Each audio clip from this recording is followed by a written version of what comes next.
On this episode of the Behind the Mask podcast, we sit down with my former teammate, future Hall of Fame induction or inductee, WIllie Anderson. And we talk about all previous times when we were with Cincinnati. We also talk about his WIllie Anderson Lineman Academy. Last but not least, his expectations of when he's getting ready to get inducted. Man, listen. They got to stay tuned for that. Oh, yeah. We definitely drop some jewels. Willie does, too. Before we get into the episode, make sure you follow us everywhere on social media at the BTM Podcast. Subscribe. Click the bell for notifications. You can listen on any podcast platform. Watch us on YouTube. You know we dropping episodes every Tuesday. And remember, on the Behind the Mask Podcast, there's only one rule. There are no rules. Let's go. Let's go behind the mask. Cause y'all played together in college too, so like, how did it feel? Y'all both first round draft picks, right? Both get an opportunity to play on the same team in the pros with the Bengals as well. And then you look at the Bengals now; they got Joe Burrow, who they drafted from LSU. Now follow up with Jamar Chase, so two teammates in college as well. Also two first round draft picks with the Bengals. So y'all had that camaraderie, but did that transfer to the NFL? And also, did you ever feel the pressure? You know what I'm saying? Having to win coming out of college, winning and going to the pros. Well, like when Spikes and I got there, the Bengals had no recent history of winning. You know what I mean? I was no pressure. I was in high school when Scarface made that line. I'd have been at more funerals in the last year than the motherfucking Bengals lost last year. I was a high school senior, and then 3-4 years later, I'm on that damn team. Like, yo, it's this team Scarface talking about.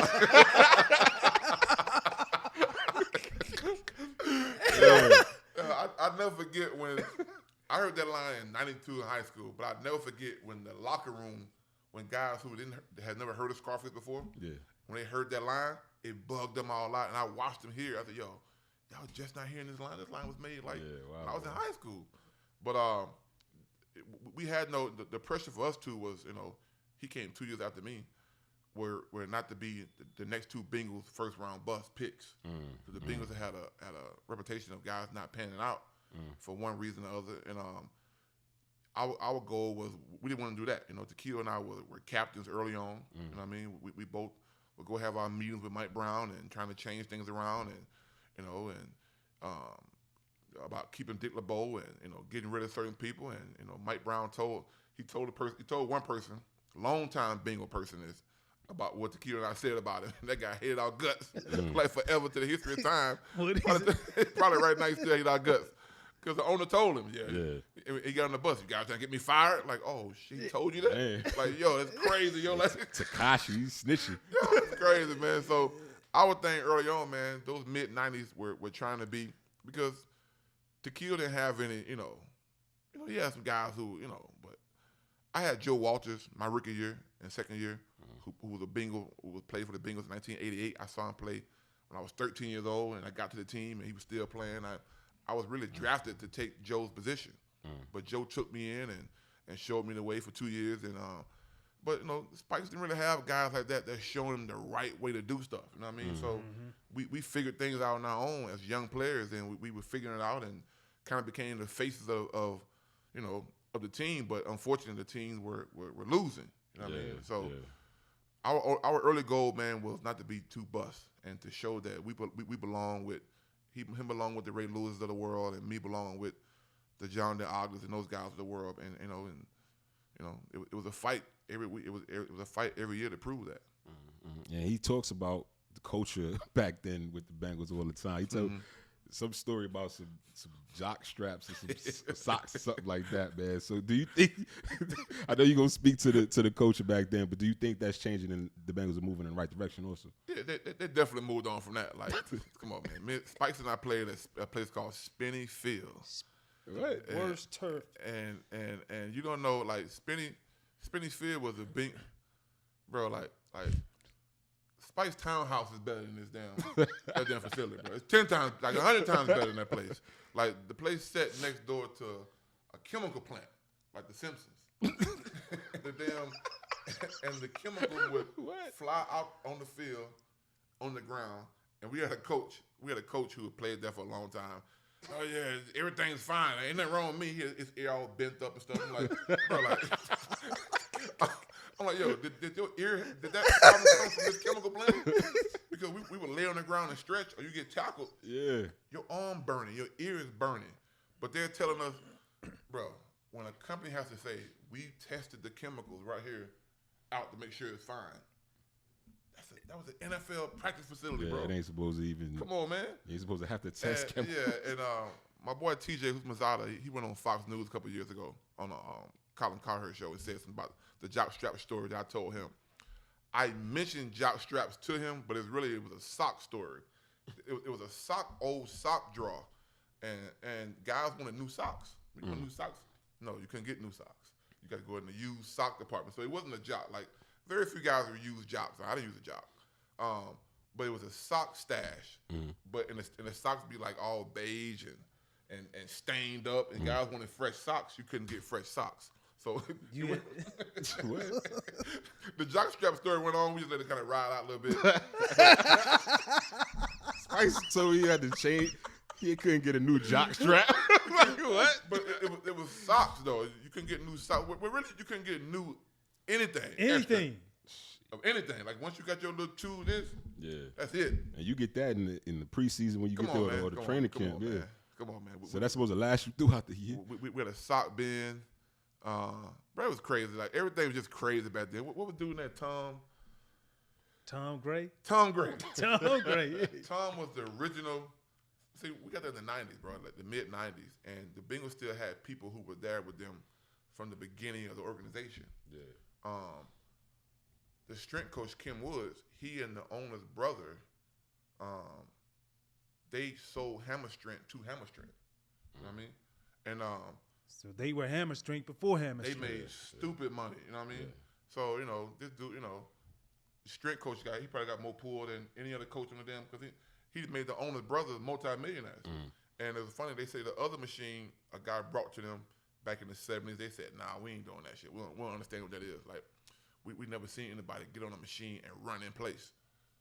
The guy brought them the treadmill. Wow. They said no to the treadmill. They said no to it. But they got hammer strength. It was them and Michigan's longtime coach. They sold hammer strength to hammer strength and became a huge brand. So the Bengals were different back then. They were different back then. Y'all used to rock the Grays as drawers?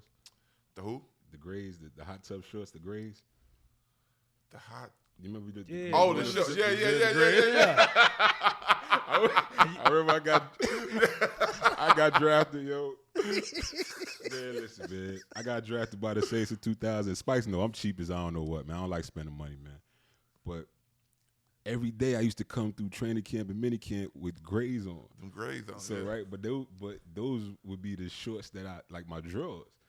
So Kyle Turley and Willie Rofe was like, Willie said, "Hey, Showtime, you in the NFL now. You can go ahead and go to Walmart, buy you some underwear." Buy you some drawers, man. I was like, I just ain't feel like buying. Still in the grave. Still in the grave. 76 Reyes name in them all. Leave out the practice one night, wear them. Folks don't realize how comfortable sometimes the NFL made. Like we did stuff over and over and over and over again. Like there was no need. Like I was always wondering, like, yo, why this dude dressed up in a $1,000 outfit today? $1,000 shorts, $1,000. Bro, it's just us in here. Yeah. You going from your house to your car to the facility for all day. You're gonna leave the facility when it's dark nighttime. Go home. Yeah. What are you dressed up for? Sweats, flip flops, and short socks. Who you doing this for? Like we all here got money. Like who you stunning on? Like you know what I mean?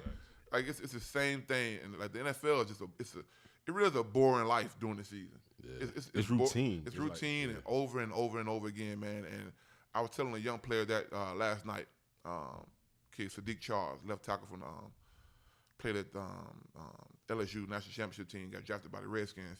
Sorry, Washington football team. Yeah. And I just tell him last night, man, just go, just keep going, man. Like just keep going because you never know who's watching you. You never know who's watching you on your own team, the other teams, and just keep being able to keep doing the same thing over and over at a high pace, at a high rate, is what makes the great players great. Yeah. You know what I mean? So, yeah. Them grades, what boy. the fuck? Them grades. And them grades watered down. Those were the hot tub shorts, though, too. I still got some. You still got I some. still got some. Those were the hot tub shorts. Grades, man. Like the Bengals, man. The Bengals players now they spoil, not Spikes. They spoil it. They get all kind of stuff. All kind of stuff. I got the Marvin. Marvin got to the Bengals in 03. So Marvin thought we all were sorry. Like we had to prove to Marvin, Marvin, like, get us a quarterback, yo. Like we good. Give us a quarterback and go give us a defense, because you a defensive guy. But we got the guys on the offensive line. We got Rudy in the backfield. Corey was here. We were good.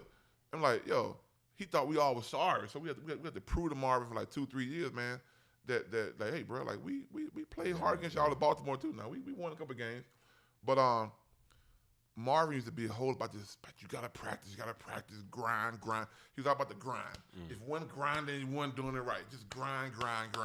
Like I had my massage people come up, man, and my masseuse and my chiropractors come up, work on me and some of the guys.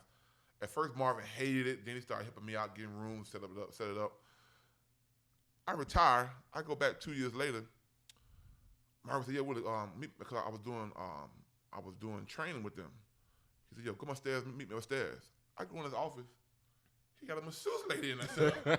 For all the coaches get masseuse on certain days, and then on Fridays, they turned down to the Fridays. Fridays would be a hard day for Marvin. We in no pass, but it's a fast mental day. Right. It's real hard. I know, especially it was in Baltimore. It was stupid in Baltimore. But I got back to the Bengals a couple years later, and their Fridays were recovery day with Marvin. They had smoothies and yoga.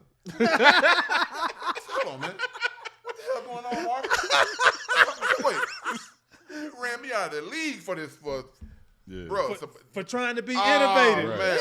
And not trying to. I wasn't trying to practice and practice. I wasn't trying to practice like that. No, sir. Like all the guys that practice all hard, they all messed up right now. You know what I mean? You know what I mean? And I'm messed up too, but I'm not messed up as much because I took myself out. Yeah. And Marvin hated that. And I'm like, Marvin, like, it's not, you can't just grind us out, man. And he changed. I remember one year in 2010 when T.O. was up there. I retired and I said, yo, I went to the practice. I was doing training camp with the coaches practicing. And they did goal line drill, goal line segment. Now for years, he and I going to do goal line back in the early 2000s. It's death out there in the football. Training camp, this training camp goal line period used to be death. Yep. So I'm getting all hyped. Now I'm a consultant coach. I'm all hyped up. And they did. I looked back at some water. I came back. He's all right. Practice over with. I said, whoa. What? I said, Whit. I said, Andrew. I said, Whitworth. That's it? That's goal line practice? He said, yo, shit crazy, ain't it? He started laughing. I said, dog. It would be more people, sadly, it would be more people alive today and living better as ex-players if it not for when goal line practices back in the 2000s, the 90s, and the 80s. The goal line used to be brutal. It was full speed live. Tackle to the ground. Yeah. And these guys playing touch football on goal line. So, that's why, but watch football right now. And I'm not being an old guy, but you watch goal line right now. Do anybody ever score running the ball on the goal line anymore? They run it. Yeah. They can't move anybody because it's not. They're not practicing it anymore. So it's all play action to the flat. It's all formation trickery to fool guys in. Right. Where Pittsburgh had a rule, like we played the Steelers back in the days. We knew you can throw a touchdown on the goal line against Pittsburgh. That was they'll give you that shit. You were not. And I didn't understand why until we got better. I didn't understand the pride they took into it until the Bengals got better. And then I went to Baltimore and played with them. That running the ball on somebody on the goal line, it's just a will taker. It is. I just see our defensive guys on the goal line when a team punches in on them, and you see the will off their face just and I never thought about it from a defense perspective. Like you're taking the will off a team. And a really good defense, they take pride in it. That 1 yard right there, and but the practice that shit back in the days were headaches, concussions, neck injuries. Guys, this dude knocking dudes out. People getting knocked out in practice. It was brutal, man. For like eight plays. Live goal line. Live goal line, yep. That's when you pick a beef. Somebody push you early, you be like, all right, then. We got goal line. As soon as you know how it is, you get revved up. Hey, dog, let me tell you this. This is what I thought about. I thought about, our co-host, my dog, is known as the plus size model on this show. Okay. And Offset. Okay. So I gotta say this though. Like, if he had to get this first plus size model status from you, because this goes back, dog, to earlier years. A lot of dudes don't know. Man, you came on the plane wearing a big red suit. Suge Knight. But this is what I noticed though. Before you had that red suit on, I used to be like, man, Willie play hell of a games. But when I look at his fingernails, they be so shiny. So for me, I'm clueless, right? Shiny right now. They shiny. Get manicured up, man. Hey, I was like, what is this dude doing? So, bro, I give you the status and I give you the props. You were the first plus size model. Like, where did this innovation come from, dog? And especially with that red suit. And I taught Spikes how to go get a manicure and panicure too. You know what I mean? The red suit, man. Y'all know. I saw the Source magazine, like we all saw. I saw Suge in front of the Source, in front of all the roles. I said, "Yo," I told my guys, "I look, make this suit right here." And back then, dude, I'm gonna tell you, the quality of the suit was just terrible. Like, and it didn't go off in my head the way I thought it would go off. I thought I was gonna get on the plane. And it's just like, yo, I'm stunning. I'm killing everybody. I had my rollie on. I said, yo, I'm walking the plane. They gonna know for sure. I'm killing them. I got on the plane, but it was one of them Dave Chappelle laughs out. He went through that gauntlet. I went through a gauntlet from first row seat all the way to the back of the plane where I sat at. It was just like throwing cabbage at me. It was bro, it was bad, bro. Did nobody yell out, "Hey, Kool-Aid"? Bro, it was bad, bro. Dude, it was bad. And I may have had some red gaiters on. Knowing me, I probably had some red gaiters on, too. And the matching belt. I got to the hotel. I took the damn thing off, man, put my sweats on. I got home to the game. I threw that shit in the trash. It's probably a $1,000 suit, bro. I literally balled it up and said, yo, this didn't go how I planned. This didn't go how I planned. Yo, they destroyed me. Because it was back in the days when you had a lineman, especially a lot of your white linemen, they didn't wear suits on the plane. They wore jeans and a coat. But here I am. I don't know. I'm a first-round pick. He got this. This is my third year now. So I'm like, yo, I got my suit on. I'm gonna stun these dog. I'm showing like we linemen. We smooth. We too. make Big look good. You're damn right. Like, you know what I mean? This is post Biggie and post Shaq. You know what I mean? Yeah. So, yo, the red suit didn't do good. Red's not my color though. I figured out that day right there. My color. It's just not your color, huh? They kill me, dog. Like I'm one of them guys on the team that I'm a joke on everybody too. Right. I'm gonna laugh on it. Like, you can laugh at me. You can laugh at how fast I talk. I may stutter, whatever. But when it's my time to joke and Joan, I'm gonna be on you. So the day to get on me, there was red suit day. They got me. God, they got me. They got me. Hey, when you hear them getting your dog, you just laugh like this, but you don't want just go to sleep, take the shower. This is a bad idea. Like, yo, this would never happen to Suge. Right. Suge wouldn't go for this. They wouldn't laugh at Suge. That's crazy. Yeah. So, but do you tell you now? Let me go back a little bit. You have the WIllie Anderson Lineman Academy, right? So you train athletes from high school level to some pros as well. Name some of the athletes that have came through your academy, and please tell me you tell them don't get the big red suit. Oh, these dudes different now, man. These dudes, they smooth wearing skinny jeans, and just the fashion is way different now. Fashion is way different. I don't mind doing because we wear it sometimes too now. But I started my academy, man, back in 2016. My son started his freshman year at Georgia Tech then. And my son was a receiver and a quarterback, and I spent from his 7th grade year trying to find trainers and good coaches to put around him to help him develop as a receiver, because I had no clue how to teach a receiver or throw a football, all that stuff. But I learned all that stuff through him. But I had parents asking me to help them out with their kids with line. I mean, I can't because my son is so far behind. We didn't grow up playing sports, so I'm like, once my son get done, I'm gonna start doing something. So once he got in college, and my goal was to get a scholarship for him and me not pay for it. We did that through training, development. And I said, yo, linemen need something like this. They need somebody, my son needed real, caring people to be around him because he didn't, sports wasn't natural to him. He was fast and could run, but it wasn't natural. It wasn't natural to him. So he needed that kind of trainer and developing guy who didn't mind spending an hour and a half with him, but I only paid for an hour. You know what I mean? So when I started my company up, I said, man, I'm gonna start, with high school kids, but I knew I had the chance to work with pros in the beginning, and I knew I would be way more popular, probably make way more money dealing with pros, and NFL media want to know about pro guys. Like I know we had Trent Brown in the gym a couple weeks ago, and NFL media immediately came from Boston to do an interview with me, and that's cool. But my goal was to find the high school kids like a Paris Johnson who was in the 9th grade in Cincinnati, Ohio, and couldn't walk left foot or right foot, and became the #1 lineman in the country. You know what I mean? Now he's at Ohio State right now. Starting right now. Right. Kid Paul Takeo here out of Milton, Georgia, who people told me he was a big soft kid in the 9th, 10th grade, and he became an All-American, and he's at Clemson now getting ready to start this year. And even our young kids, man, who might have a 5'10" center or left guard that, just trying to make his high school team and make the varsity team.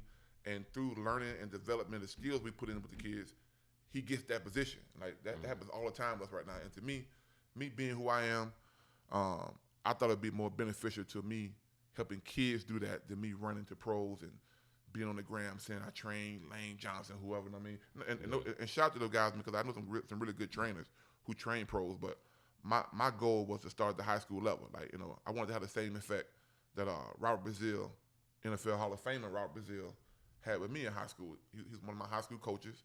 Told you guys earlier, I dated his niece. You know what I mean?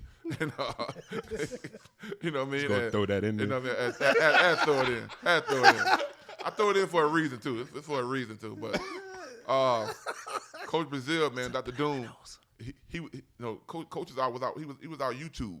You know what I mean? We had no YouTube back then, and Coach Brazile, the stories that and the advice he gave me as a 9th, 10th grader through high school. It made me dream of being an NFL player, being a college football player, and then NFL player later. But because of the stories he told, so all my kids at my academy will tell you, along with my guy Coach Murphy, we train, but I do more talking and telling stories. I think good stories help out kids.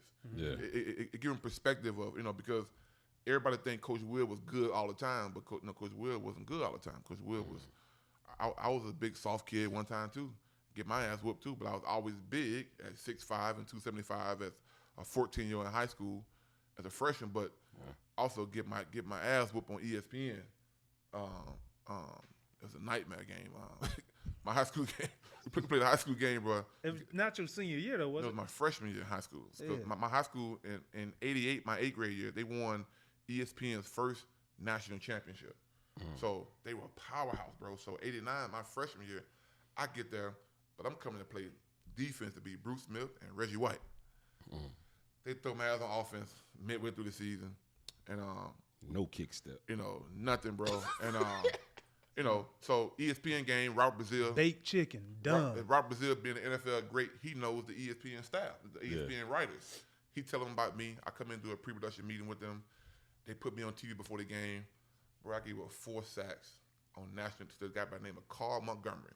I'm going to put Carl Montgomery's name in my book. Carl Montgomery was 5'10", 225 pounds. He beat me so bad, bro, honest to God truth. In the middle of the night, I woke up in my floor, my pass pro stand. I woke up, I was like, oh, shit. See, y'all Stop, dog. Bro, y'all laugh now, but at 14, I could have been I could have been gone. Yeah, you could have gave up on the game. I could have gave up, bro. I could have gave up. I was in my stands, bro, trying to block him. ESPN game, and it's funny. My high school has a vault. Viger High School, they have a Facebook vault. They put up about 3 years ago, and they put all the games up. I hadn't saw that game since my freshman year. They still have. I sat in my driveway, and I was watching it like this right here. I know, right? I couldn't watch it, so I turned it off, and I just finished watching it a month ago. I couldn't watch it because I couldn't see myself. Like, to me as a lineman, I don't know if y'all as players, if I see something bad, it sticks in my head. Yeah. So even to the point when I played, I wouldn't watch injuries. I wouldn't even watch a sack on TV. If a guy can get a sack, I'd turn the TV off. Yeah. I don't want to see that shit because it'd be in my head that I'm going to do that. Because that's how strong my mind. That's the power of the mindset, so right? I only wanted to see powerful stuff and positive stuff. But even watching myself, me watching myself now, knowing who I am now and watching myself as a ninth grader, it was so hard to watch because all the emotions I had was coming back in the car. I was like, yo, turn this shit off. I was getting depressed. Because I could have been terrible because think about it. The national ranked game, highlight game, I'm getting destroyed. Yeah. And we played them again in the playoffs. I hear Carl Montgomery every day. I'm talking about tackle hold. I'm talking about every penalty was on me. I was like, I was in the huddle like, at least ain't a sack. I'm 14, bro. Oh, I should have been on the freshman football team, dog. Why you stupid, man? I'm like, at least ain't a sack. At least ain't a sack. You over there killing your team. I could have been happy. Like, whoa. And you get a sack. Flag 71. Hold it. I'm like, yo, it's not a sack, though. And I said that day, I'd never been beat for 4 sacks ever again in my life. So Carl Montgomery, I don't know what happened to him, but he's a big part of my life. I remember that, bro. He kicked my ass, no doubt. Hey, shout out to Carl, dog. Hey, man, before we let you go, bro, I think at the end of the day, man, like you pass out so much wisdom, humor as well. But the wisdom that you pass out, I think it's in need, especially for a lot of the young guys. So if you would like to leave, or if any of the young guys, which they definitely need some words of encouragement, advice, wisdom, what would you reach back to give them? What would that olive branch sound like? I would definitely believe in having some sort of spirituality, man. You know, whatever you believe in. I believe in God. You know, I grew up as a Christian, but I don't download any other religion. You know, people may be who Muslim or whatever it may be, but I do think kids need to have some sort of belief system. You know what I mean? And then from that, you know, putting together a good, strong team of people around you to believe in, like, and knowing who are your people, like early on, like there's a certain amount of people you can put around you that you know that they have your best interest. And we all know as athletes, finding that crew of people is a big, tough thing. Yeah. Because sometimes it's not family. Sometimes it could be a best friend that's not blood that has your best interest, and you know, people who really love you. Surrounding yourself with people who are going to give you good advice, and being able to listen and take in and swallow and regurgitate good advice. Because sometimes people that get good advice get great advice, and they pass over their head. Yeah. You know what I mean? And to me, a big skill for kids today, because they get so much information, is to be able to have the people to put into context for them, to take that in and take in good information. And because it's so much stuff they're getting out here. They get so much stuff. They learn way faster than we learn. And to know what good info is and who the people around you, so that the people around you don't trick you out of your future. You know what I mean? A lot of times kids, your circle can hurt you. Yeah. You know what I mean? Got to know your personnel. You got to know your personnel and know who's trying to trick you out of your future. They know your future was going to be. Right. They know you got a chance of, he going to be something special. But how can I trick him to do this right here? And just one little trick, you fall for one little pump fake, and it's done. Right. Everything's done. So, listen, bro. So we got this thing, bro. Like, since we didn't exchange jerseys while we played the game, we took it for granted because we played with each other at the beginning of the years. Now we have to exchange merch. So I got you the BTM sweatshirt, my dog. And because he was so damn happy in beating the Bengals. I was. This is almost like that cookout I had for y'all. I told you the second game, I didn't go out the bus. I couldn't do it, man. So, definitely, man, you know. Yeah, man. That, man. The WIllie Anderson Lineman Academy. Hey, you got the dry fit on that joint, bro. Yeah, this that dry fit joint. And it got the little black sparkle on that. Sweater and a t-shirt. Yeah, okay. Man. No doubt. Everything, Jay. Man, we appreciate you coming on, my dog. All love, baby. Thank you, man. Yep, love, bro. Appreciate you, man. Yep.